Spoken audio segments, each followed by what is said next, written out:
ইসলামের মহাব্বতে এই লোকগুলো বসা, ঠিক কিনা বলেন? 100 টাকা না, 5000 টাকা দিলে ওই শীতের রাত্রে অহেতুক বসে থাকবেন কেউ? কেউ বসে থাকবে না। আল্লাহ তাআলা আমাদের এই আগ্রহগুলোকে কবুল করুন। আর একটু জোরে বলেন আমিন। খুব বেশি আলোচনা করব না, যেহেতু অনেক রাত হয়ে গেছে। আমি অল্প করে দু একটি কোরআনের একটি আয়াত বলবো, একটি হাদিস পাঠ করবো আপনাদের সামনে। এরপরেই আমি জানি এখানে যারা বসা আছেন ম্যাক্সিমাম আমাদের সঙ্গীতগুলো শুনে থাকেন, তাই না? কয়েকটা আপনাদের পছন্দের সঙ্গীত গেয়েই আমার আলোচনা শেষ করব, ঠিক আছে? এর আগে আমি একটু আদবের জন্য, সৌন্দর্যের জন্য, যে ভাইগুলো ডান পাশে দাঁড়িয়ে আছে একটু বসলে হয় না ভাইয়া? একটু বসে পড়ুন না, ভালো লাগবে। বসে পড়েন না, এই তো ভালো লাগবে, ভালো লাগবে। এই যেমন, এবং পিছনে যারা দাঁড়িয়ে আছেন, অন্তত এই জায়গাটা তো আড্ডার জায়গা না, তাই না? একটু বসেন, ভালো লাগবে। আর যদি বসতে মনে না চায় তাহলে ঘরে গিয়ে রেস্ট নেন, ঘুমান, ঠিক না? কাজে লাগবে। বসে পড়েন। যাক, অনেক অনেক ধন্যবাদ। নাহমাদুহু ওয়া নাস্তাঈনুহু ওয়া নাস্তাগফিরুহু ওয়া নু'মিনু বিহি ওয়া নাতাওয়াক্কালু আলাইহি ওয়া নাউযু বিল্লাহি মিন শুরুরি আনফুসিনা ওয়া মিন সাইয়্যাতি আ'মালিনা। من يهده الله فلا مضل له ومن يضلله فلا هادي له ونشهد أن لا إله إلا الله وحده لا شريك له ونشهد أن سيدنا وسندنا وحبيبنا وطبيبنا ومولانا محمدا عبده ورسوله صلى الله عليه وعلى آله وأصحابه وبارك وسلم تسليما كثيرا كثيرا. أما بعد، فقد قال الله تعالى في كلامه المجيد وفرقانه الحميد: أعوذ بالله من الشيطان الرجيم، بسم الله الرحمن الرحيم. إن الله وملائكته يصلون على النبي يا أيها الذين آمنوا صلوا عليه وسلموا تسليما. اللهم صل على محمد وعلى آل محمد كما صليت على إبراهيم وعلى آل إبراهيم إنك حميد مجيد. اللهم بارك على محمد وعلى آل محمد كما باركت على إبراهيم وعلى آل إبراهيم إنك حميد مجيد. বাগে জান্নাত দারুস সালাম নুরানি হাফিজিয়া ও দাখিল মাদ্রাসার দস্তারবন্দি উপলক্ষে আয়োজিত অষ্টম বার্ষিক ইসলামী মহাসম্মেলনের আজকের আয়োজনের সম্মানিত সভাপতি, সম্মানিত প্রধান অতিথি, উপস্থিত হযরত উলামায়ে কেরাম, আমার সম্মুখে উপবিষ্ট দিন প্রেমিক, ইসলাম প্রেমিক প্রিয় তাওহীদি জনতা, পর্দার আড়ালের মা ও বোনেরা, শুরুতেই অবিনশ্বর মহান সত্তা আল্লাহ রাব্বুল আলামিনের দরবারে ভালোবাসার সাথে মুহাব্বতের সাথে শুকরিয়া আদায় করি বলে আলহামদুলিল্লাহ। 2008 সালের একটা জরিপে দেখা গেছে বর্তমান সারা বিশ্বে জনসংখ্যা হলো প্রায় 700 কোটি। কত? এখন এটা আরো বাড়ছে হয়তো বা। সেই জরিপে দেখা গেছে প্রায় 200 কোটি হলো মুসলমান। 700 কোটির মধ্যে 200 কোটি হলো মুসলমান। একইভাবে আরেকটি জরিপ পাশাপাশি প্রকাশিত হয়েছে, 2050 সালের মধ্যে পৃথিবীর সর্ববৃহৎ ধর্মের অনুসারীর সংখ্যা হবে ইসলাম। আলহামদুলিল্লাহ বলেন। সর্ববৃহৎ, এখন সর্ববৃহৎ ধর্ম হলো খ্রিস্ট ধর্ম, আর মুসলমান রয়েছে দ্বিতীয় নম্বরে। 2050 সালের মধ্যে বলা হয়েছে, মতামত প্রকাশ করা হয়েছে যে বৃহত্তম ধর্ম হবে ইসলাম। আমি এই জরিপটা দেখার পর চিন্তা করতে লাগলাম, এই যে বৃহৎ ধর্ম হয়ে যাচ্ছে, বা পৃথিবীর মধ্যে প্রায় 3 ভাগের যে 1 ভাগ মানুষ হলো মুসলিম। একটা সময় পৃথিবীতে মুসলমানদের সংখ্যা ছিল খুব কম, কিন্তু অল্প সংখ্যার মুসলমানরা পুরো পৃথিবীকে রাজত্ব করে বেরিয়েছিল, ঠিক কিনা বলেন? অর্ধ পৃথিবীকে শাসন করেছে। পৃথিবীর কোথাও মুসলমানদের পরাজয় হয় নাই, শুধু বিজয়ই হয়েছে। কিন্তু আজকে এত বেশি মুসলমান হওয়ার পরেও আমরা এরকম মুসলমানদের আধিপত্য কোথাও দেখতে পাই না, ঠিক কিনা বলেন? এর কারণ খুঁজতে লাগলাম। কারণ খুঁজতে গিয়ে আমার সম্মুখে একটি ঘটনা চলে আসলো, তাবেঈনদের যুগের ঘটনা। তৎকালীন সময় মুসলমানরা যেদিকে যায়, কোনো এলাকায় একজন মুসলমান যদি কোথাও গিয়ে বসবাস করেছে, কিছুদিন পরে দেখা গেছে পুরো এলাকাটাই মুসলমানদের ভূমিতে পরিণত হয়েছে। এমন অবস্থা ছিল, এই অবস্থার কারণে তৎকালীন অন্য ধর্ম যারা ছিল তারা খুব চিন্তায় পড়ে গেল, গভীর চিন্তায়। তারা ভাবতে লাগলো মুসলমানদের মধ্যে কি এমন গুণ আছে, তাদের মধ্যে কি এমন জাদু আছে, তারা কি এমন কাজ করে যে কারণে মুসলমানরা যেদিকে যায় সেদিকে মানুষ দলে দলে মুসলমান হয়ে যায়। মুসলমানরা যে ভূমিতে যায় সেই ভূমিটা তাদের অধীনস্থ হয়ে যায়। তাদের মধ্যে কি এমন গুণ আছে, তারা চিন্তা করতে লাগলো। চিন্তা করে কোনো কুল কিরানা খুঁজে পাচ্ছিল না। একজন সাহসী ইহুদি, সে খুব বেশি চালাক ছিল। সে চিন্তা করলো পৃথিবীর নানা রকম সমস্যার সমাধান আমি করেছি, কিন্তু মুসলমানরা কেন এগিয়ে যায় এটা কেউ যখন খুঁজে বের করতে পারছে না কারণটা, আমি খুঁজে বের করব। তখন সে চিন্তা করলো কোথায় গেলে মুসলমানদের এই কারণটা খুঁজে পাওয়া যায়। খুঁজতে লাগলো, খোঁজার পর পেল তৎকালীন সময় শিক্ষা দীক্ষা চিকিৎসা বিজ্ঞানে সব কিছুতে এগিয়ে ছিল একটা শহর, সেই শহরটির নাম হলো বাগদাদ। ইহুদি চিন্তা করলো আমি বাগদাদে যাব, সেইখানে গিয়ে মানুষের সাথে মিশবো, তাদের সাথে কথা বলবো, তাদের সাথে সম্পর্ক করব, দেখব তাদের মধ্যে কি এমন গুণ আছে, কি এমন জাদু আছে যেই কারণে তারা যেদিকে যায় সবাই দলে দলে মুসলমান হয়ে যায়। সেই লক্ষ্যে একদিন ইহুদি প্রত্যুষে সকাল সকাল বাগদাদের অভিমুখে রওনা করলো। ইহুদি চলতে লাগলো বাগদাদের অভিমুখে। চলতে চলতে সন্ধ্যা নাগাদ ইহুদি বাগদাদে গিয়ে পৌঁছালো। বাগদাদে গিয়ে পৌঁছানোর পরে ইহুদি চিন্তা করলো আজকে যেহেতু সন্ধ্যা ঘনিয়ে আসছে, রাত হয়ে গেছে, অনেক দূর থেকে এসেছি, ক্লান্ত শ্রান্ত শরীর আমার, আজকে মুসলমানের মধ্যে ছড়িয়ে পড়বো না। আজকে কোনো একটি মুসাফির খানা খুঁজে বের করে সেখানে রাত্রিটা কাটিয়ে দেব।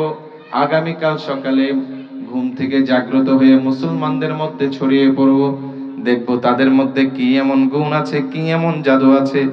সেই লক্ষ্যে ইহুদি মুসাফির খানা খুঁজতে লাগলো। খুঁজতে খুঁজতে মুসাফির খানা পেয়ে যায়। মুসাফির খানায় যাওয়ার পরে ইহুদি চিন্তা করতে লাগলো রাত্রে যদি কোথাও থাকতে হয় খাদ্যের প্রয়োজন আছে, নানা রকম সামানের প্রয়োজন আছে। এই জন্য ইহুদি বাজারে যাওয়ার প্রয়োজনীয়তা অনুভব করলো। ইহুদি বাজারের অভিমুখে রওনা করলো। বাজারে গিয়ে এক দোকানদারকে গিয়ে বলতে লাগলো, ভাই আমি তো অনেক দূর থেকে এসেছি, আমি একজন মুসাফির, ক্লান্ত শ্রান্ত শরীরে তোমার দোকানে হাজির হয়েছি, আমার কিছু আসবাবের প্রয়োজন। এই আসবাব পত্রগুলো যদি তোমার কাছে থেকে থাকে দয়া করে এগুলো আমাকে ন্যায্য মূল্যে প্রদান করো। ইহুদির এই কথা শোনার সাথে সাথে তার কাছ থেকে আসবাবপত্রের লিস্টগুলো নিল।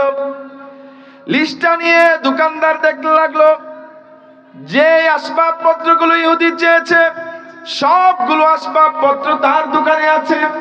সে চাইলে তাকে দিতে পারে, কিন্তু দোকানদার না দিয়ে তাকে বলল, ভাই তুমি যে আসবাবপত্রগুলো আমার কাছে চেয়েছো আমি চাইলে তোমাকে এগুলো ন্যায্য মূল্যে প্রদান করতে পারি, কিন্তু আমি এগুলো তোমাকে দেব না। আমি হাতে ইশারা করে যে দোকানটিকে তোমাকে দেখিয়ে দেব, তুমি সেই দোকানে যাবে, সেখান থেকে ন্যায্য মূল্যে তোমার আসবাবপত্রগুলো গ্রহণ করবে। ইহুদি এই কথা শোনার সাথে সাথে কোনো কথা না বাড়িয়ে ওই দোকানদারের কাছে চলে যায়। দোকানদার গিয়ে বলতে লাগলো, ভাই আমি অনেক দূর থেকে এসেছি, একজন মুসাফির মানুষ, তোমাদের শহরে নতুন একজন মানুষ, আমার কিছু আসবাবের প্রয়োজন। ওই দোকানদারের কাছে গিয়েছিলাম, তার কাছে যাওয়ার পর সে তোমার কাছে আমাকে পাঠিয়েছে। যদি তোমার কাছে এই আসবাবপত্রগুলো থেকে থাকে আমাকে এগুলো ন্যায্য মূল্যে প্রদান করো। দোকানদার লিস্টটা নেওয়ার পর সবগুলো পণ্য দেখলো তার দোকানে আছে। কথা না বাড়িয়ে সবগুলো জিনিস তাকে ন্যায্য মূল্যে প্রদান করে। ইহুদি তার আসবাবপত্রগুলো ন্যায্য মূল্যে পাওয়ার পর তার মাথার মধ্যে নতুন করে একটা চিন্তা আসছে, আমি তো এসেছিলাম মুসলমানদের বিরুদ্ধে তদন্ত করার জন্য, আমি তো এসেছিলাম মুসলমানরা কেন এগিয়ে যায়, তাদের মধ্যে কি এমন গুণ আছে, তাদের মধ্যে কি এমন জাদু আছে।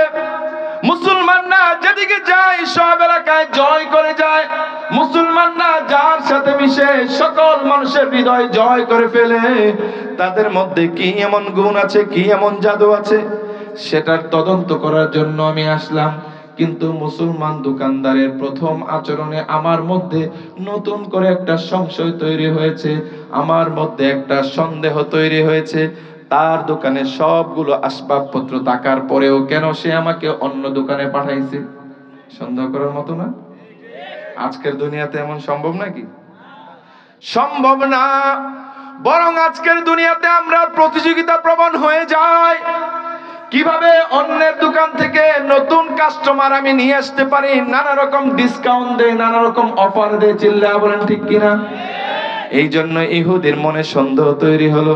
সন্দেহ তৈরি হওয়ার পর সে চলে যায় আগের দোকানদারের কাছে, গিয়ে বলতে লাগলো, ভাই আমার আসবাবপত্রগুলো যেগুলো পেয়েছি সেগুলো আমি বুঝে পেয়েছি, কিন্তু আমার মনে একটা সন্দেহ তৈরি হয়েছে, আমি এসেছি সেই সন্দেহটা দূর করতে আপনার কাছে।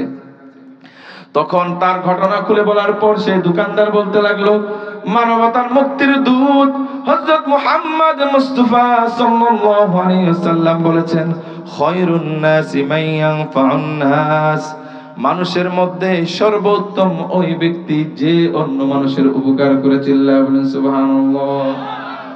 ওই দোকানদার বলতে লাগলো, মানবতার মুক্তির দূত হযরত মুহাম্মদ সাল্লাল্লাহু আলাইহি ওয়াসাল্লাম যে বলেছেন, খায়রুন নাসি মান ইয়ানফাউন নাস, সারাদিন আমার দোকান থেকে যতটুকু বেচা বিক্রি হয়েছে তা আমার চলার জন্য যথেষ্ট। আমার ফ্যামিলি চলার জন্য, আমার দোকান চলার জন্য যতটুকু অর্থের প্রয়োজন, সারাদিন আমার দোকান থেকে ভালোই বেচা বিক্রি হয়েছে। কিন্তু ওই দোকানদার ভাইয়ের এখানে তেমন বেচা বিক্রি হয় নাই। তার ফ্যামিলি চলার জন্য, তার ফ্যামিলি চলার জন্য, তার পরিবার চলার জন্য, তার দোকান চলার জন্য যে অর্থের প্রয়োজন তা বিক্রি করতে পারে নাই। এজন্য আমি মানবতার মুক্তির দূত হযরত মুহাম্মদ সাল্লাল্লাহু আলাইহি ওয়াসাল্লামের এই হাদিসের উপর আমল করে আমি চেয়েছি ওই দোকানদার ভাইকে একটু উপকার করতে। সুবহানাল্লাহ বলেন না? এই ছিল অবস্থা। যেই কারণে মুসলমানদের এই আমলের কারণে শুধুমাত্র শুনে নাই, আমলও করেছে। যে কারণে মুসলমানরা যেদিকে গিয়েছে সেদিকে মানুষ তাদের আমলের কারণে উদ্বুদ্ধ হয়ে ভালোবেসে ইসলাম গ্রহণ করেছে। মুসলমানরা যেদিকে গিয়েছে তাদের আচার আচরণের কার্যক্রমে মানুষের হৃদয়কে জয় করেছে। শুধুমাত্র অস্ত্রের বলে নয়, মানুষের হৃদয় জয় করেছে আমলে আখলাকে। চিল্লায়া বলেন ঠিক কিনা? যেই কারণে সেই ইহুদি এই কথা শোনার সাথে সাথে বলতে লাগলো, আমি তো আসছিলাম মুসলমানদের বিরুদ্ধে তদন্ত করার জন্য, আমি তো আসছিলাম মুসলমানরা কেন এগিয়ে যায় তার বিরুদ্ধে তদন্ত করার জন্য। আমি তো তার কারণ খুঁজে পেয়ে গেছি। মুসলমানরা যতদিন পর্যন্ত এই আমল, এই কাজগুলোকে ধরে রাখতে পারবে, পৃথিবীতে এমন কেউ নাই তাদেরকে পরাজিত করবে। তো সেই ইহুদি বুঝে তখন বলল যে, আমি আর দূরে থাকতে চাই না, এত চমৎকার সত্য ধর্মের কাফেলার মধ্যে আমাকে দ্রুত অন্তর্ভুক্ত করে নাও, আমাকে কালেমা পড়িয়ে দাও। এই ছিল হলো অবস্থা। কিন্তু আজকের দুনিয়ায় 200 কোটি মুসলমান হয়েছে, কিন্তু দেখবেন পৃথিবীর মধ্যে একটা রাষ্ট্র মুসলমানরা সুন্দরভাবে পরিচালনা করতে পারে না। ঠিক কিনা বলেন? এর কারণ কি? কারণ হলো মসজিদ বাড়ছে, মাদ্রাসা বাড়ছে, সবই বাড়ছে, কিন্তু আমাদের ইমানের হালত, আমলের হালত বাড়ছে না। চিল্লায়া বলেন ঠিক কিনা? নামের মুসলমান বেড়ে গেছে, যে কারণে আমরা বলে থাকি, কেমন মুসলমান তুমি, কেমন মুসলমান, কেমন মুসলমান তুমি, কেমন মুসলমান। তুমি রমজান এলে রাখো না রোজা, দিনকে করো আঘাত, পয়সা করির নেই তো অভাব, দাও না তো যাকাত। ঠিক কিনা বলেন? তুমি রমজান এলে রাখো না রোজা, দিনকে করো আঘাত, পয়সা করির নেই তো অভাব, দাও না তো যাকাত। তুমি ইমানদারির বড়াই করো, নাই তোমার ঈমান। তুমি কেমন মুসলমান, কেমন মুসলমান, তুমি কেমন মুসলমান? নামাজের সাথে নাই পরিচয়, মানো না কোরআন, তুমি কেমন মুসলমান? তুমি সুদের টাকায় প্রাসাদ গড়ো, ঘুষ ছাড়ো না, দিন দুঃখী না খেয়ে মরে খবর রাখো না। এরকম মুসলমান এই এলাকায় আছে নাকি নাই? তুমি সুদের টাকায় প্রাসাদ গড়ো, ঘুষ ছাড়ো না, দিন দুঃখী না খেয়ে মরে খবর রাখো না। তুমি ঘুষ খেয়ে বিচার করো সাজিয়া প্রধান। তুমি কেমন মুসলমান, কেমন মুসলমান, তুমি কেমন মুসলমান? তুমি নবীর উম্মত দাবি করো, সুন্নাহ মানো না, নবীর অপমানে তোমার হৃদয় কাঁদে না। চিল্লায়া বলেন ঠিক কিনা? রাসূলের জন্মদিন পালন করা হয়, রাসূলের নাম শুনলে হাতে মুখে নাকে সমানে চুমু খায়, ঠিক কিনা?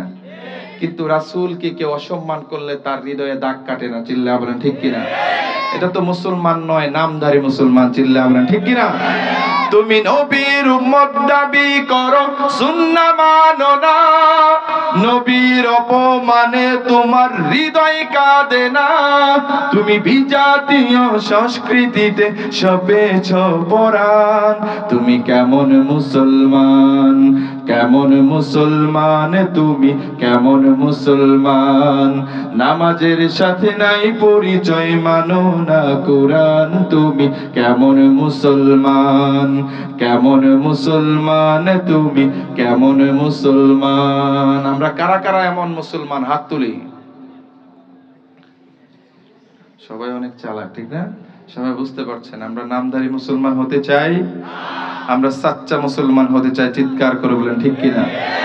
এই জন্য আমি যে টপিকটা নির্ধারণ করেছি, খুব অল্প সময় 10 মিনিট কথা বলবো, তারপর যেহেতু অনেক রাত হয়ে গেছে অলরেডি, আমি শেষ করে দেব, ঠিক আছে? কষ্ট হচ্ছে? শেষ করে দেই নাকি? এতক্ষণ বসেছিলেন, আমি আবার চিন্তা করতেছি এতক্ষণ বসেছিলেন, কষ্ট করছেন, দুই একটা কথা না বললে তো হয় না, ঠিক না? আচ্ছা, যেটা বলছিলাম, আমি টপিকটা নির্ধারণ করেছি হলো ইখলাস। কি বলেন? আমরা ছোট সময় পড়তাম আখলিস দীনাকা ইয়াখফিকাল আমালুল কলিল। তোমার ঈমানকে খাঁটি করো, অল্প আমলে নাজাতের জন্য অল্প আমল করব, সেটা যদি পরিশুদ্ধ আমল হয় নাজাত দেবেন কে? আরো জোরে বলেন। এই জন্য আমি টপিকটা নির্ধারণ করেছি হলো ইখলাস। কি নাম বলেন? ইখলাসের বাংলা অর্থ হলো নিষ্ঠা, ঐকান্তিকতা, একাগ্রতা। পরিভাষায় ইখলাস বলা হয় যে কাজে আল্লাহর সন্তুষ্টি থাকে তাকে বলা হয়, যে কাজে আল্লাহর সন্তুষ্টি থাকে তাকে কি বলা হয়? ইখলাস বলা হয়। যেমন আমি যদি প্রশ্ন করি, আমরা নামাজ পড়ি কার জন্য? আরেকটু জোরে বলেন। রোজা রাখি কার জন্য? হজ করি কার জন্য?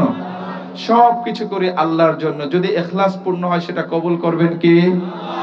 ইখলাসটা এত গুরুত্বপূর্ণ, ইখলাস যেমনি ভাবে ঈমানে প্রয়োজন, ঠিক তেমনি ভাবে ইবাদতেও প্রয়োজন। যে ইবাদতে ইখলাস নাই সে ইবাদত গ্রহণ হয় না। যেমন মনে করেন ইবাদত কবুলের জন্য দুইটা শর্ত। কয়টা শর্ত? এক নাম্বার শর্ত হলো ইবাদতটি ইখলাস পূর্ণ হওয়া, দুই নাম্বার শর্ত হলো ইবাদতটি শরিয়া মোতাবেক হওয়া। এক নাম্বার শর্ত ইবাদতটি ইখলাস পূর্ণ হওয়া। আপনি নামাজ পড়লেন, আপনার মনের মধ্যে যদি বিন্দু মাত্র সন্দেহ থাকে যে আমি নামাজটা আমার আল্লাহর ইবাদত হিসাবে পড়ছি না, আল্লাহকে সন্তুষ্টির জন্য পড়ছি না, বা মানুষকে দেখানোর জন্য, মানুষ আমাকে নামাজি বলবে, এই জন্য যদি পড়ে থাকেন, ইবাদতটা কবুল হবে না। সুতরাং নামাজ পড়বো কার জন্য? দুই নাম্বার, ইবাদতটি হইতে হবে শরিয়া মোতাবেক। আপনি নামাজ, যেমন মনে করেন মাগরিবের নামাজ কয় রাকাত? কয় রাকাত বলেন? 3 রাকাত। আপনি অন্যদিন সময় পান না, আজকে একটু বেশি সময় পেয়েছেন, চিন্তা করলেন যে 6 রাকাত নামাজ পড়ে ফেলি, নামাজ হবে না। সুতরাং ইবাদত কবুলের জন্য কয়টা শর্ত? দুইটা শর্ত। এক নাম্বার শর্ত হলো ইবাদতটি ইখলাস পূর্ণ হওয়া, দুই নাম্বার শর্ত হলো ইবাদতটি শরিয়া মোতাবেক হওয়া। পারবেন তো ইনশাআল্লাহ? তো ইখলাসের গুরুত্ব বোঝাতে গিয়ে আল্লাহ তাআলা সূরা জুমারের 2 নম্বর আয়াতে বলেন, ইন্না আনজালনা ইলাইকাল কিতাবা বিল হাক্কি ফা'বুদুল্লাহ ফা'বুদিল্লাহ মুখলিসাল লাহুদ্দিন আলা লিল্লাহিদ্দীনুল খালিস। আল্লাহ রাব্বুল আলামিন বলেন, ইন্না আনজালনা ইলাইকাল কিতাবা বিল হক, নিশ্চয় আপনার প্রতি এই কিতাবটি সত্যসহ নাজিল করা হয়েছে। কোন কিতাব? কিতাবের নাম কি? কোরআন। নাম কি? কোরআন এমন কিতাব আল্লাহ তাআলা বলেছেন লা রাইবা ফি, তাতে কোনো বিন্দুমাত্র সন্দেহ নাই। তো কোরআনকে আল্লাহ রাব্বুল আলামিন সত্যসহ নাজিল করেছেন, সুতরাং ফা'বুদিল্লাহ, সুতরাং আল্লাহর ইবাদত করো। কেমন করে ইবাদত? ফা'বুদিল্লাহ মুখলিসাল লাহুদ্দিন, একনিষ্ঠ আনুগত্যে তার ইবাদত করতে বলেছেন। তার দিনকে একনিষ্ঠ করে আল্লাহ তাআলার ইবাদত করতে বলেছেন আল্লাহ তাআলা। এবং বলে দিয়েছেন যদি ৯-৬ ইবাদত করো আলা লিল্লাহিদ্দীনুল খালিস, সুতরাং জেনে রাখো আল্লাহ তাআলার কাছে কোন রকম ভেজাল ইবাদত যায় না। আল্লাহ তাআলা একমাত্র নির্ভেজাল ইবাদতে কামনা করেন। আল্লাহ তাআলার কাছে একমাত্র নির্ভেজাল ইবাদতে পৌঁছান। চিল্লায়া বলেন সুবহানাল্লাহ। সুতরাং ইবাদত করব কিভাবে? ইখলাস পূর্ণ ইবাদত করব। কি পূর্ণ? আরেকটু জোরে বলেন, আরেকটু জোরে বলেন। ইবাদত করব কার জন্য? ইখলাসের সাথে ইবাদত করব। যাই করি, আজকে সোশ্যাল মিডিয়ার কারণে দেখা যায়, ফেসবুক ডিজিটালাইজেশনের কারণে আমরা যা করি সবকিছু কিন্তু প্রকাশ করতে চেষ্টা করি, ঠিক কিনা? কোথাও খাইতে গেলেও ফেসবুকে দেই, কোথাও ঘুরতে গেলেও ফেসবুকে দেই, নতুন একটা জামা কিনলেও সেটাও ফেসবুকে দিয়ে দেই, ঠিক কিনা? সুতরাং আমাদের ইবাদতগুলো লোক দেখানো হয়ে যাচ্ছে। এই জন্য আমাদের ইবাদতগুলো যেটা লোক দেখানো না হয়, ইখলাস পূর্ণ হয়, আমরা পারবো তো ইনশাআল্লাহ? ইবাদত করব কার জন্য? আরেকটু জোরে বলেন, ইবাদত করব কার জন্য? আল্লাহর জন্য। ২ নাম্বার হাদিস বলবো, একটা বলেছিলাম, যেমন রাসূল সাল্লাল্লাহু আলাইহি সাল্লাম বলেছেন ইন্নামাল আ'মালু বিন্নিয়াত ওয়া ইন্নামা লিকুল্লি ইমরিইম মা নাওয়া ফামান কানাত হিজরাতুহু ইলাল্লাহি ওয়া রাসূলিহি ফাহিজরাতুহু ইলাল্লাহি ওয়া রাসূলিহি ওয়া মান কানাত হিজরাতুহু লিদুনিয়া ইউসিবুহা আও ইমরাআতিন ইয়াতাযাওয়াজুহা ফাহিজরাতুহু ইলা মা হাজারা ইলাইহি। রাসূল সাল্লাল্লাহু আলাইহি সাল্লাম বলেন সকল কাজ আমলের উপর নিয়তের উপর নির্ভরশীল। সুতরাং যে কাজ যেই নিয়ত করে করবে তার কাজ সেই হিসাবেই সাব্যস্ত হবে। কেউ যদি আল্লাহ এবং তার রাসূলের জন্য হিজরত করে, তার হিজরত হবে আল্লাহ এবং তার রাসূলের হিজরত হিসাবে, ঠিক কিনা বলেন? আর কেউ যদি দুনিয়া কামানোর জন্য অথবা কাউকে বিয়ে করার জন্য হিজরত করে, তার হিজরত সেই হিসাবে সাব্যস্ত হবে। সুতরাং আমরা ইবাদত করব কার জন্য? ইবাদত যদি আল্লাহর জন্য হয় তাহলে আল্লাহর জন্য সাব্যস্ত হবে, আর যদি ইবাদতটি লোক দেখানো হয় তাহলে লোক দেখানো হিসাবে সাব্যস্ত হবে, ঠিক কিনা? অনেক বেশি আলোচনা আছে এই কথাগুলোকে ঘিরে। এখানে একটা ঘটনাও ছিল, কিন্তু আমি দেখতে পাচ্ছি যেহেতু অনেক রাত হয়েছে, আমি বিস্তারিত কথাও যেতে চাই না। আমি জাস্ট একটা মেসেজ রেখে যেতে চাই, এই জন্য যে আমাদের ইবাদতগুলো যেন লোক দেখানো হয় না হয়। কারণ আমাদের এই জীবন দান করেছেন কে? পুরো জীবনের মালিক কে? আল্লাহ রাব্বুল আলামিন। সুতরাং আমাদের জীবনটা কার জন্য হবে? আমাদের ইবাদতগুলো হবে কার জন্য? এটাই আপনাদের প্রতি আমার সংক্ষিপ্ত মেসেজ, যে আমরা যা কিছু করব সব কাজ করব কার জন্য? আল্লাহর জন্য করব। আল্লাহ তাআলা কবুল করুন, সকল বলেন আমিন। আরো জোরে বলেন আমিন। দুই একটা সঙ্গীত গিয়ে শেষ করে দেব। কোনটা গাইবো বলেন? ইশকে নবী দিয়ে শুরু করি। হ্যাঁ, ইশকে নবী জিন্দাবাদ, ইশকে নবী জিন্দাবাদ, ইশকে নবী জিন্দাবাদ, ইশকে নবী জিন্দাবাদ, ইশকে নবী জিন্দাবাদ, ইশকে নবী ইশকে নবী জিন্দাবাদ, ইশকে নবী জিন্দাবাদ। আমার মনের ভুবন জুড়ে উঠলো যখন চাঁদ, তারার মিছিল কুরাসে ধরে বলল মুহাম্মদ। ঝিঝির দলেও দুরুদ সুরে নামলো খুশি রাত দুপুরে, সেই খুশিতে জাগলো ধরা, চললো ক্ষমার পরম্পরা, মনের আকাশ টানলো মনে দূর মদিনার চাঁদ। ইশকে নবী ইশকে নবী ইশকে নবী জিন্দাবাদ, ইশকে নবী ইশকে নবী ইশকে নবী জিন্দাবাদ, ইশকে নবী। সবাই যদি একটু গান, সমস্যা হবে গো? একটু শীত আছে না, একটু ঘুমও আছে, ঘুমটাও কেটে যাবে, শীতটাও কেটে যাবে, ঠিক না? ইশকে নবী জিন্দাবাদ। সবাই আওয়াজ দেন বাচ্চারা, ইশকে নবী জিন্দাবাদ, ইশকে নবী জিন্দাবাদ, ইশকে নবী জিন্দাবাদ, ইশকে নবী জিন্দাবাদ। রক্ত কণায় দফায় দফায় উঠে শিহরণ, মুহাম্মাদের নামের সুরে গায়ে পাখি যখন। আকুল সুরে শিল্পী কবি গাইলে প্রেমে নাতে নবী, আকুল সুরে শিল্পী কবি গাইলে প্রেমে নাতে নবী। মন হয়ে যাই পাগল পারা, নামাই দু চোখ অশ্রু ধারা, দিল পরিবেশ দুরুদ সুরে চাই দিদারের সাদ। ইশকে নবী ইশকে নবী ইশকে নবী ইশকে নবী জিন্দাবাদ, ইশকে নবী ইশকে নবী ইশকে নবী জিন্দাবাদ, ইশকে নবী ইশকে নবী ইশকে নবী জিন্দাবাদ, ইশকে নবী জিন্দাবাদ। যেখানে বসে আছি বাম পাশ, এখান থেকে বাম পাশটা গাইবেন, হ্যাঁ? ইশকে নবী জিন্দাবাদ। আপনারা ওনাদেরকে মারহাবা দেন। মারহাবার আওয়াজই মনে হলো ওনাদের গায়কের থেকে বড় হয়েছে, তাই না? আরেকবার সুযোগ দিতে চাই, এখানে যুবকরা আছে না? আমরা দেখেছি দেশের প্রয়োজনে, ইসলামের প্রয়োজনে সবচেয়ে বেশি জীবন দেয় হলো যুবকরা, ঠিক কিনা বলেন? তো সুতরাং এই যুবকদের আওয়াজ, গরম কথা বলতেছি না কারণ অনেক রাত, অনেকে ঘুমাচ্ছে, অনেকে বলবো যে এখানে হুজুর আসছে রাতে চিল্লাচিল্লি করতেছে না। চলেন এই যুবকদের জন্য, যুবক যারা আছেন আপনাদের কণ্ঠ সবার কাছ থেকে শুনতে চাই, বাম পাশ। ইশকে নবী জিন্দাবাদ। মাশাআল্লাহ, এই আওয়াজে আপনারা খুশি হয়েছেন নাকি? চলেন ডান পাশ, ইশকে নবী জিন্দাবাদ। এই এলাকার সাহসী যুবকগুলো মনে হয় এখানে বসা ম্যাক্সিমাম, না? ফাঁকাগুলো জায়গাগুলো পূরণ করে সামনে চলে আসেন। অনেকগুলো নাশিদ গাবো, ফাঁকা জায়গা পূরণ করে ফেলেন, মাঝখানে রাখা যাবে না, তাইলে আওয়াজটা গর্জিয়াস হবে, ঠিক আছে? এবার একসাথে চলেন, ইশকে নবী জিন্দাবাদ, ইশকে নবী জিন্দাবাদ, ইশকে নবী জিন্দাবাদ, ইশকে নবী জিন্দাবাদ। মারহাবা, আরেকটু জোরে বলেন মারহাবা। গরম গাইব না নরম?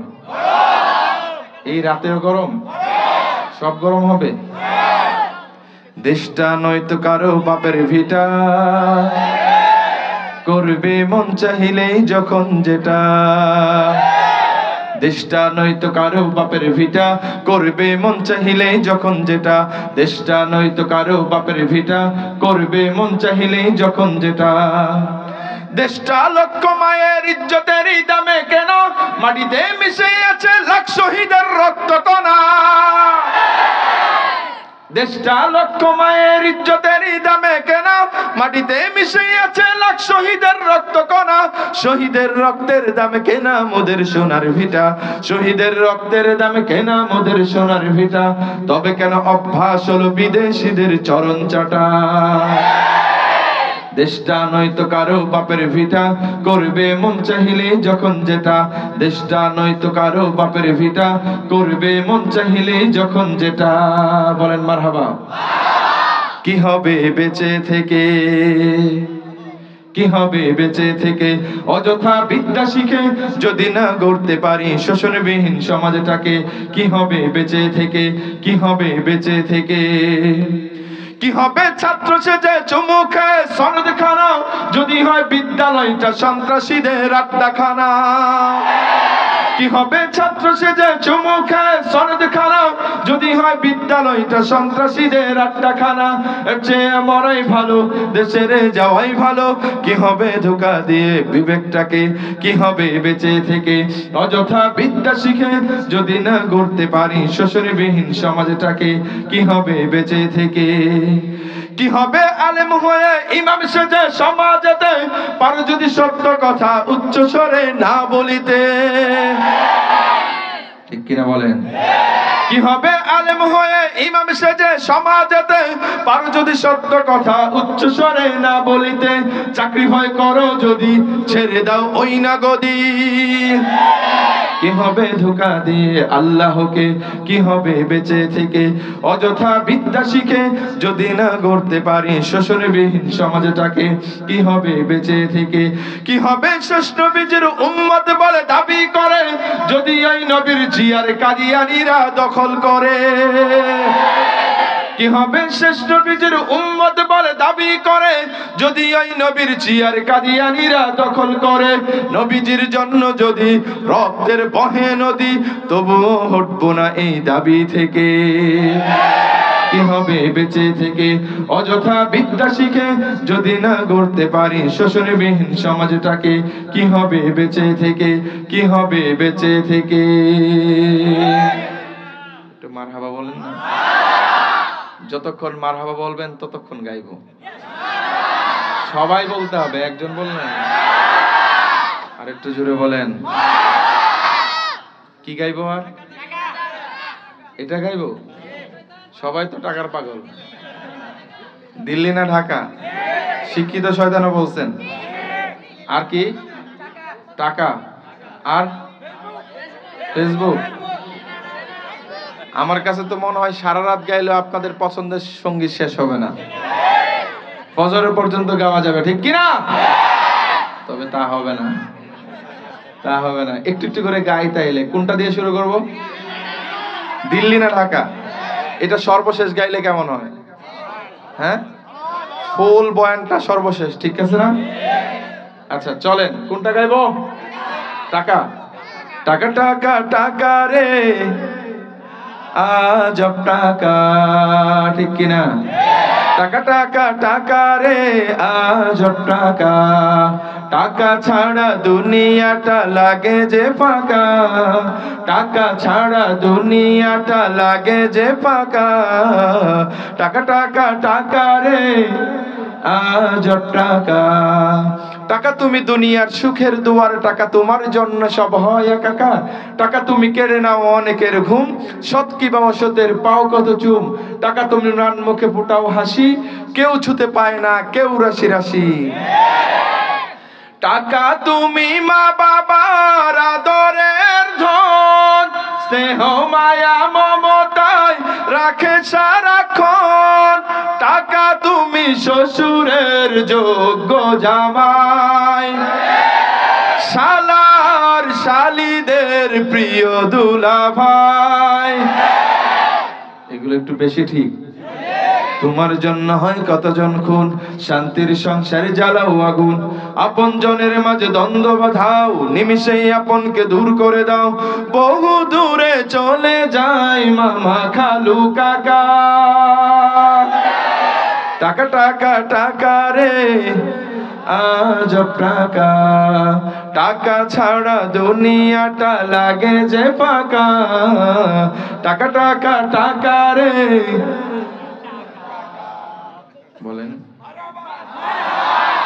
মারহাবা তো কমে গেল। ফেসবুক, তাই তো? ডিজিটালে বাংলাদেশে কত কিছু দেখার আছে, দেখতে গেলে শেষ হবে না, অল্প দেখো ভাই। পোলা মাইয়া জোয়ান বোরা একই রোগে খাইছে ধরা, আধুনিকতার হাওয়া গায়ে লাগছে তাই। যে যা কিছু বলুক না কেন গায়ে লাগে না, আমরা কিন্তু চালাক জাতি মোটেও পাই না।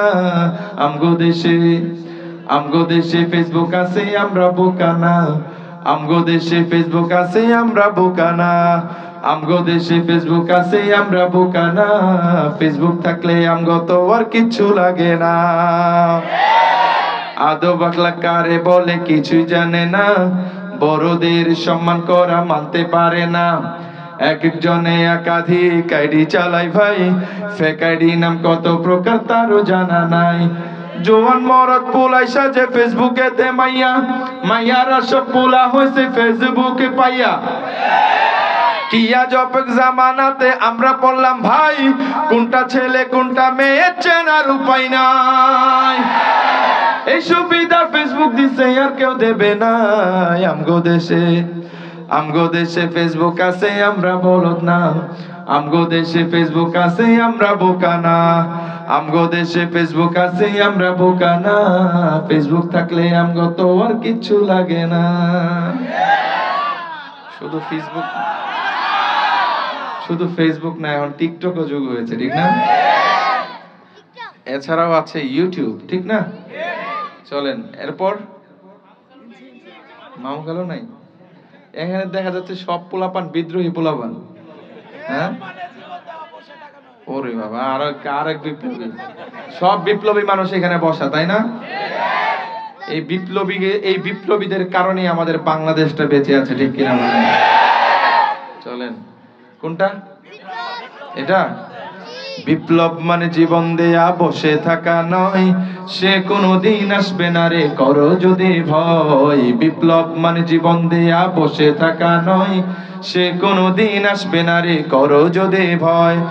আসবে বিজয় রক্ত আর জীবনের বিনিময়, আসবে বিজয় রক্ত আর জীবনের বিনিময়। বিপ্লব মানে জীবন দেয়া বসে থাকা নয়,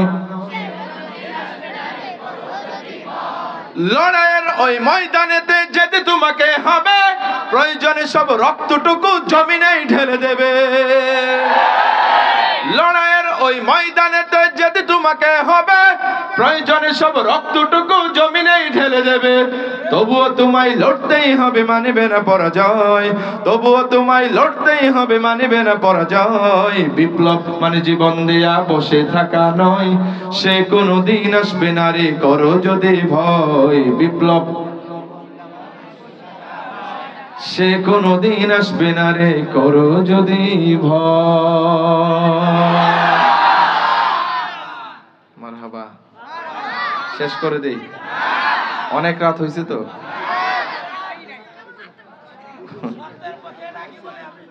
আরেকটা কি জানি বলছিল ওই পাশ থেকে, লাথিমার ভাঙরে তালা। এখন কি তালামালা ভাঙার দিন আছে এখন? এগুলো গাইছি তো হলো 2009 সাল থেকে 2024 সাল পর্যন্ত, ঠিক না? 5 আগস্ট রাগ পর্যন্ত কার্যকর ছিল। তখন অনেক নিরপরাধ মানুষ তালাবদ্ধ অবস্থায় ছিল, ঠিক কি না? তো তখন তালা ভাঙার গল্প ছিল। এখন কি এরকম আছে নাকি? সুতরাং এখন গরম করে তো লাভ নাই। গরম হইলে কোথায় ভাঙবেন? ওরা দেখা যাবে নিজের ঘরে ভেঙে ফেলছেন। এরকম গরম দরকার নেই। আর কোনটা? ইঞ্চি ইঞ্চি মাটি, এটা গাইলে শেষ। ইঞ্চি ইঞ্চি মাটি সোনার চাইতে খাঁটি, নগদ রক্ত দিয়ে কেনা। কসম সেই খোদার একটি কণাও তার কেড়ে নিতে কেউ পারবে না। তারপরে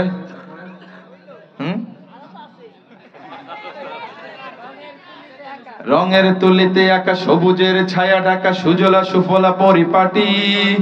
লক্ষ শহীদ গাজে রেখেছে জীবন বাজি, করেছে স্বাধীন এই মাটি। বাংলাদেশ আমার বাংলাদেশ, তোমার বাংলাদেশ সবার প্রাণ। ধন্য ধন্য আমি সবার চাইতে দামি বাংলা মাটির সন্তান, ঠিক কিনা? বাংলাদেশ আমার বাংলাদেশ, তোমার বাংলাদেশ খোদার দান। সোনার জন্মভূমি তোমার জন্যে আমি জীবন দিয়েছি কুরবান। চারিদিকে দুশ্মন, ভেঙো না মন, সাহস জমিয়ে রাখো বুকে। ঈমান জিন্দা করে জিহাদের হুঙ্কারে পরাজিত কর শত্রুকে। চারিদিকে গাদ্দার ভিনদেশী রাজাকার, সাহস জমিয়ে রাখো সবে। সকল মির্জাফর বিদেশি গোলাম চর, রুখতে তাদের আজ হবে। বাংলাদেশ আমার বাংলাদেশ, তোমার বাংলাদেশ খোদার দান। সোনার জন্মভূমি তোমার জন্যে আমি জীবন দিয়েছি কুরবান, ঠিক কিনা বলেন? আল্লাহ তাআলা আমাদের দেশের জন্য কবুল করুন, সকল বলুন আমিন। দুর্নীতির ওই আখড়ায় বসে জাহির করে জ্ঞান, কলম দিয়ে কামায় টাকা আবার ধরে সাধুর ভান। ওরা শিক্ষিত শয়তান, ওরা শিক্ষিত শয়তান, ওরা শিক্ষিত শয়তান। ওরা হলো দেশের লাগি মহামারীর মতন, ফাইলে কলম ঠেকাইয়া চালায় ওরা নির্যাতন। ওরা হলো দেশের লাগি মহামারীর মতন, ফাইলে কলম ঠেকাইয়া চালায় ওরা নির্যাতন। ঘুষের টাকায় ওদের ভুরি, ঘুষের টাকায় ওদের ভুরি করে যে টান টান। ওরা শিক্ষিত শয়তান, ওরা শিক্ষিত শয়তান, ওরা শিক্ষিত শয়তান। শিক্ষাঙ্গনের দিকে ভাইরে দেখো না চোখ মেলিয়া, ছাত্ররা সব বই ছাড়িয়া আছে শুধু প্রেম লইয়া। শিক্ষাঙ্গনের দিকে ভাইরে দেখো না চোখ মেলিয়া, ছাত্রীরা সব বই ছাড়িয়া আছে শুধু প্রেম লইয়া। অশ্বশত সঙ্গের সাথী, অশ্বশত সঙ্গের সাথী হইতে মাস্তান। ওরা শিক্ষিত শয়তান, ওরা শিক্ষিত শয়তান, ওরা শিক্ষিত শয়তান। সর্বশেষ সঙ্গীতটা গাইবো, এর আগে একটু করে মরমী সঙ্গীত গাইতে চাই, ঠিক আছে? না, এরপরে গাই, আগে একটু গরম করেই শেষ করে মরমী সঙ্গীত দিয়ে শেষ করে ফেলবো, কারণ অনেক রাত হয়েছে ভাই। আবেগ হলে হবে না, বিবেকে থাকতে হবে, ঠিক কিনা? আমার পতাকা আমি বাঁচাবো হয়ে চিরজাগ্রত, প্রয়োজন নেই আগ্রাসী মনা বন্ধু তোমার মতো। ঠিক আছে না যুবকরা?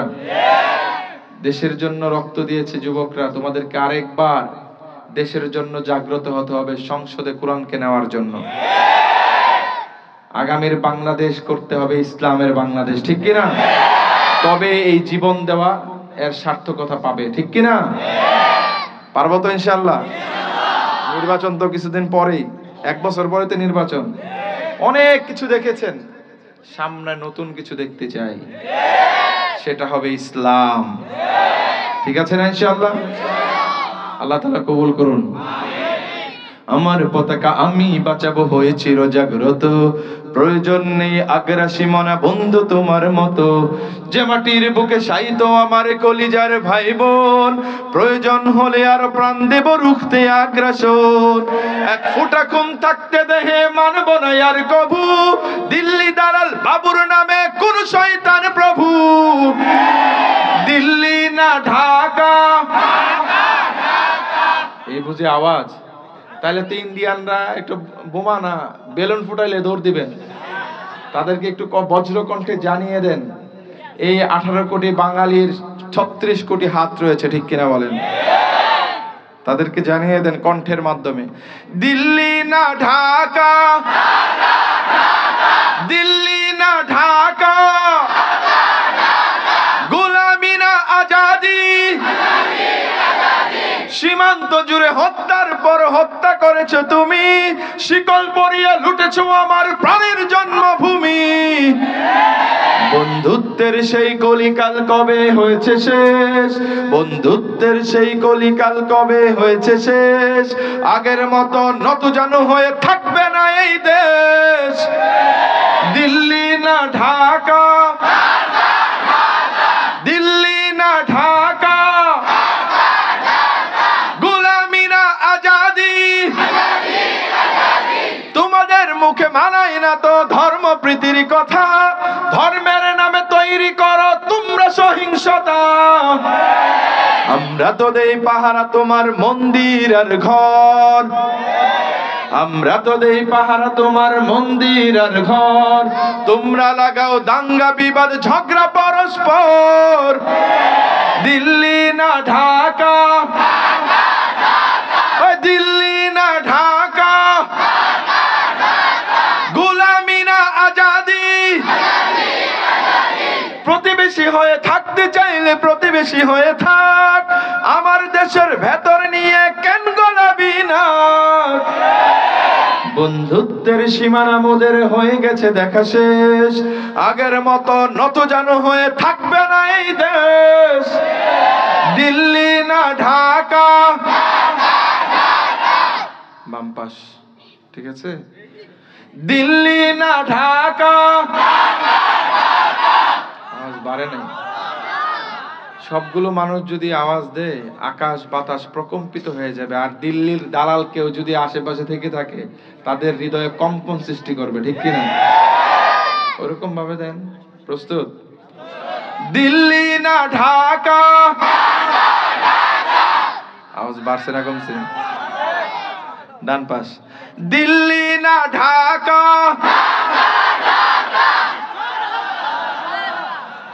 বোঝাই যাচ্ছে এইখানে জনগণ দেশপ্রেমিক জনগণ, ঠিক কিনা? আমাদের দেশের বিরুদ্ধে কেউ আগ্রাসন চালাতে চাইলে এই জনগণ দেশের জন্য রক্ত দেবে, জীবন দেবে, ঠিক কিনা? এবার একসাথে দ্রুত লয়ে, দিল্লি না ঢাকা, দিল্লি না ঢাকা, গোলামি না আজাদি, নারে তাকবীর। আল্লাহ তাআলা আমাদের সকলকে দেশের জন্য, ইসলামের জন্য কবুল করুন। শেষ। মইরা গেলে ফিরায় আসে না, ও মন জানো না, মইরা গেলে ফিরায় আসে না, মইরা গেলে, ও মন জানো না, মইরা গেলে ফিরায় আসে না। মাটির খাঁচা ভাঙ্গা যেদিন উইরা যাইব পাখি, পইরা রইব খাঁচা আমার দেখবে যে আখি। চার পাওয়ালা চৌকি দিয়া যাবে আমার লাশটা নিয়া, 3.5 হাত ঘুরবে কবর, তারি খবর রাখলাম না, ও মন জানো না, মইরা গেলে ফিরায় আসে না। মরে গেলে কেউ ফিরে আসবে? মরণের আগে আমাদের নিজেদেরকে প্রস্তুত করতে হবে, ঠিক কিনা বলেন? আমি যে টপিক আলোচনা করেছিলাম, টপিকটা ছিল কি ছিল বলেন? সর্বশেষ মহস্ত রাখতে হবে। তো কি ছিল? ইবাদত করব কার জন্য? আমাদের জীবন কার জন্য? আমাদের মরণ কার জন্য? সবকিছুর মালিক কে? মনে থাকবে? আল্লাহ তাআলা কবুল করুন। আবার বলেন আমিন। দুরূদ শরীফ পড়েন। আল্লাহুম্মা সাল্লি আলা মুহাম্মাদ ওয়া আলা আলি মুহাম্মাদ কামা সাল্লাইতা আলা ইব্রাহিম ওয়া আলা আলি ইব্রাহিম ইন্নাকা হামিদুম মাজিদ। আল্লাহুম্মা বারিক আলা মুহাম্মাদ ওয়া আলা আলি মুহাম্মাদ কামা বারাকতা আলা ইব্রাহিম ওয়া আলা আলি ইব্রাহিম